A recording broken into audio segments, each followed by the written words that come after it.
In court, he said, laughing, the judge is my friend. You're leaving this room with nothing, soldier. He wore the word like a sneer, soldier, as if service meant weakness, as if years of sacrifice made me disposable. My wife smirked, crossed her legs, didn't look at me. He's too scared to even speak. Look at him, she whispered. Not to me, to him. He slid a paper in front of me, his hand deliberate. The kind of move you make when you know the game's over. Sign it, now. I looked at the document. Property, pensions, custody of the dog I bought her the night I returned from overseas. Everything. Hers. He waited. She smiled. I picked up the pen and smiled back, just slightly, because I already knew how this ended. It started with the password change. Not hers, mine. One night I logged into our joint account, or tried to. Denied. The recovery email had been switched. Notified to a shared inbox she assumed I never checked. Wrong assumption. A week later, the savings were moved. Quietly, strategically. Then came the whispers. Mutual friends dropping phrases like, weird timing, and didn't you guys just refinance? She came home late, started wearing perfume again, the one she used to say gave her migraines. Then her phone lit up at 2:14 a.m. Miss you already. No name, just the message. But she smiled in her sleep. I sat in the dark, listening to the hum of the ceiling fan, letting the truth take root. I didn't confront her. I documented. I copied texts from her cloud account, exported them as PDFs, created a backup of the backup.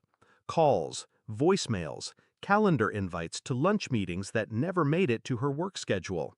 I paid for a private investigator, the best I could afford. He didn't disappoint. Photos, hotel invoices, dinner receipts. Him, always him. The lawyer, Evan Marks, Harvard, charismatic, divorced, but only once. She met him through her firm's annual fundraiser. Apparently, they'd been involved for 6 months, maybe more.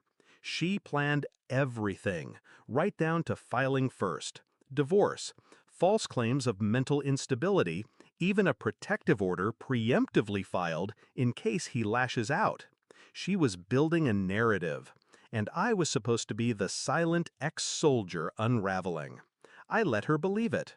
I waited until the mediation meeting. No lawyers, just the three of us. I brought coffee, black, as always. They came in late, laughing. She wore white. He wore smug. She opened her folder, ready to dictate terms. Then I slid mine across the table, neatly labeled, color-coded, photos, emails, call logs, financial transfers between her and Evan, money moved into offshore accounts, some in her name, most in his.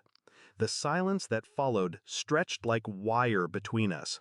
She flipped through page after page, paled. He stayed quiet, for the first time since I met him. I leaned forward, calm.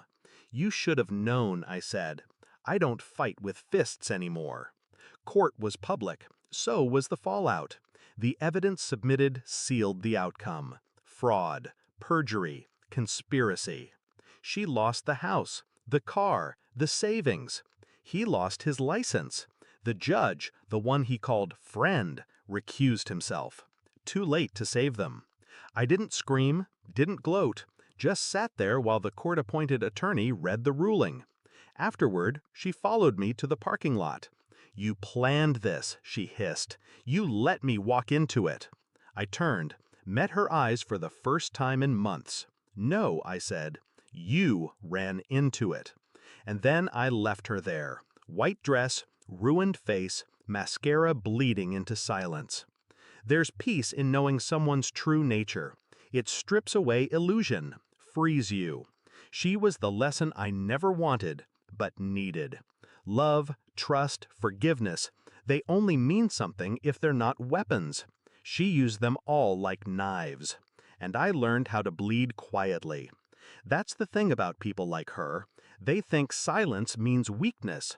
But I've seen real war, Real loss. She was just noise. And now, she's gone. And I have everything that matters. Even the dog. Especially the dog. Final settlement read, Pet custody, awarded to the respondent. I smiled when I signed that page. The last page. The only one that meant anything.